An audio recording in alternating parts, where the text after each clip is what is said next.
Despite the huge success of series like Crash Landing on You, Squid Game, and Queen of Tears, Netflix missed out on some other really popular dramas, such as Twinkling Watermelon. This series is very unique, as it tells the story of Ha-eun-gyul, who is the only hearing person in a family of deaf people. He's a model high school student during the day, but at night he's secretly part of a rock band. After his father finds out that he has a passion for music, they have an argument, and soon afterwards he's transported back in time to 1995. There, he meets his parents when they were younger and tries to make their lives better using music. This drama was an unexpected success and was praised by viewers for its heartwarming storyline and the excellent performances of its cast, topping the lists of the best shows ranked by fans. Many have praised the lovable characters of the series and the endearing relationships between them, which gave viewers a lot of warm feelings. The series has also been praised for the performances of the leading actors, as it's never easy to portray a character who acts through sign language and plays an instrument. The series became more and more popular with each new episode, and netizens were pleased to see a drama set in a school that didn't include violent scenes and disturbing storylines. While now it's clear why Twinkling Watermelon was a success, Netflix apparently didn't believe that the drama would do so well. In fact, it seems like at one point Netflix had the opportunity to host the series on its platform, but they rejected it. Instead, the series was picked up by other platforms such as Rakuten Viki and Viu, while in South Korea it was shown on TVN. It's undeniable that after the success of Twinkling Watermelon, the streaming giant had some regrets of not taking the drama when it was offered to them. However, it's up to a debate whether the drama would do well on Netflix, as the streaming service already has plenty of school dramas in their catalog. Netflix surely regrets this decision, and something similar might have happened with an even bigger recent success, Lovely Runner. This drama follows the story of Im Sol, an aspiring film director who has her dreams shattered by an injury. She finds consolation listening to the songs of the K-pop idol Ryu Sun-jae, who passes away in a tragic accident. However, Im Sol suddenly finds herself going back in time to 2008, where she meets Sun-jae and tries to change both of their tragic fates. The series captivated viewers thanks to its compelling storyline and charming cast, with many praising the incredible chemistry between the leading actors Kim Hye-yoon and Byung-woo Sok. The drama broke a lot of records and was especially popular among international fans, reaching record levels of viewership and becoming the most popular K-drama in over 100 regions for several weeks. The series launched Woo Sok and Hye-yoon to global recognition and has become a cultural phenomenon among fans of K-dramas. Once again, the series was shown on TVN in South Korea and can be also seen on various streaming platforms around the world. In this case, it wasn't confirmed if Netflix was offered this drama and refused, but we know that the production of the series was delayed for 3 years, since many streaming platforms believed that the show would flop. Due to this, netizens have speculated that Netflix might have rejected the drama for the same reason. The fact that they were regretting that they lost the opportunity to host this series on their platform was fueled even more when the streaming giant tried to ride on the coattails of the drama's success. While Lovely Runner was still airing, Netflix tried to capitalize on the success of the series by sharing clips from other dramas featuring Hye-yoon and Woo Sok, for which they have the distribution rights, such as Extraordinary You and Strong Girl Nam Soon. Many netizens commented on these posts, pointing out how Netflix was clearly regretting not picking up Lovely Runner when they had the chance. Some fans suggested that they should just buy the rights to the series or even make a new drama with the same actors. Other netizens have instead accused the streaming platform of being salty for the success of K-dramas on other platforms. This seemed to be especially clear when Netflix shared a post featuring scenes with musical performances from various popular K-dramas, but didn't include Eclipse from Lovely Runner and Watermelon Sugar from Twinkling Watermelon, two of the most successful fictional bands of the past few years. Meanwhile, the official account of Rakuten Viki used this opportunity to have some fun mocking their rivals, and they even commented on a post made by Netflix featuring Woo Sok.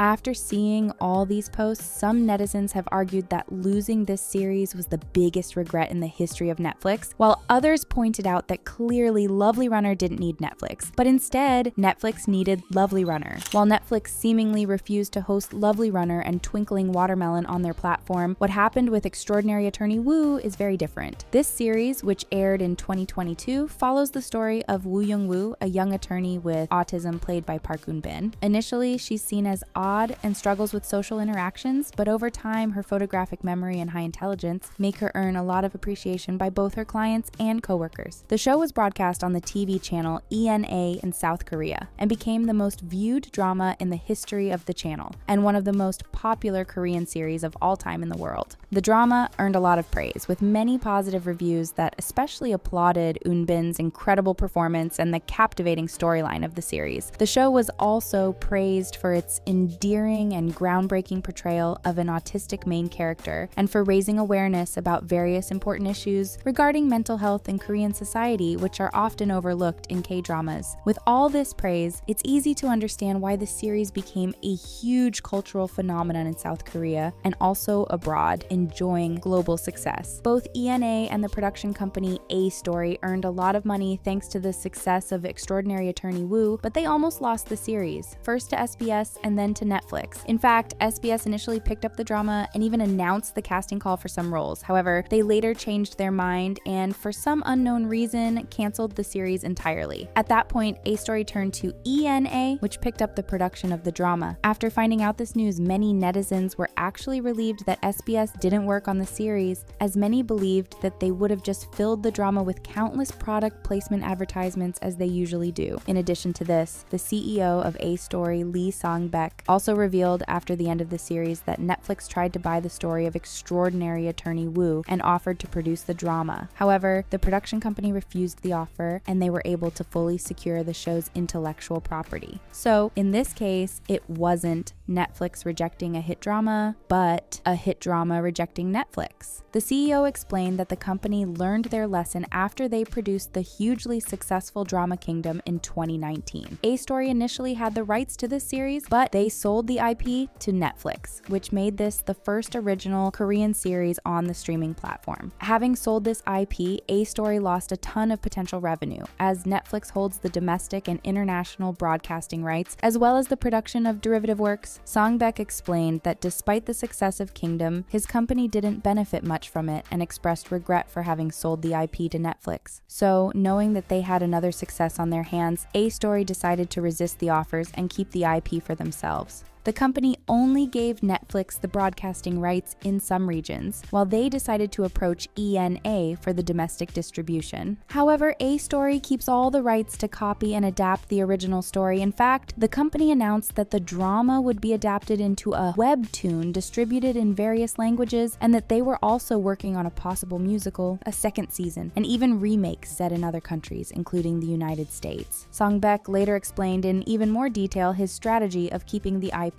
for Extraordinary Attorney Woo while selling to Netflix only the international broadcasting rights. He said that the streaming platform has allowed them to show the series to a larger public, and this led to the drama receiving nominations in award shows in the United States and translations in several languages, which increased the global recognition of the series. He went on to explain that while it's true that Netflix helped spread Korean culture all over the world, he's pleased that A Story was able to maintain all the decision-making rights for other productions related to the series. The CEO recognized that this was a unique opportunity for them and that it was the first time that something like this has happened. So he hoped that this would help launch his small production studio and turn it into a large entertainment company. If everything goes according to plan for A Story and they're able to create a huge franchise based on Extraordinary Attorney Woo, we might even see other companies in the future follow their example and refuse to let Netflix buy their IPs.